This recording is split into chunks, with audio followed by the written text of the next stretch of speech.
Lah, kan isu dikecilin, Kak?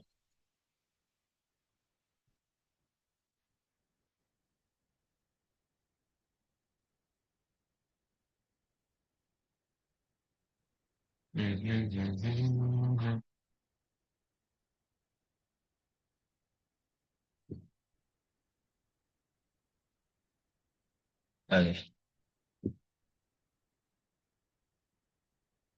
Permasalahan yang saya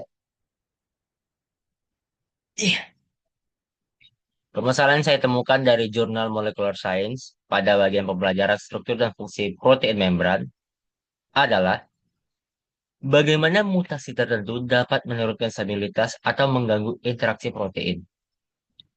Dan jawaban tersebut saya temukan di jurnal Biomedicine tentang pembelajaran mutasi dan stabilitas protein kaitannya dengan penyakit serta studi kasus prataksin. Jawabannya dari jurnal yang saya temukan tersebut adalah dampak mutasi terhadap protein melampaui perubahan stabilitas semata.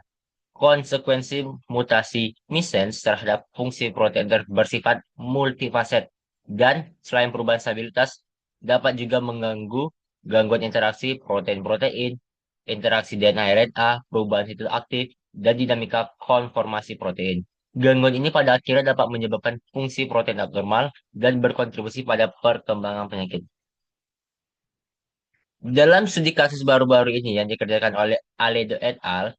Dalam proses mengembangkan model kebugaran stabilitas berdasarkan hukum Arrhenius untuk menyelidiki dampak mutasi pada stabilitas protein, menunjukkan bahwa interaksi protein dengan biomolekul lainnya seperti DNA, RNA, protein lain di penelitian tersebut telah menunjukkan bahwa mutasi dapat secara signifikan menghambat kemampuan protein untuk mengikat dan berinteraksi dengan molekul-molekul secara efektif.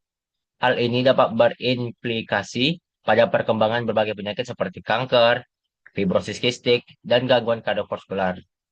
Akan tetapi, pada studi kasus yang lain, di sini dinyatakan bahwa mutasi residen terkubur berkemungkinan besar mengganggu lipatan frataxin dan menyebabkan penyakit FRDA.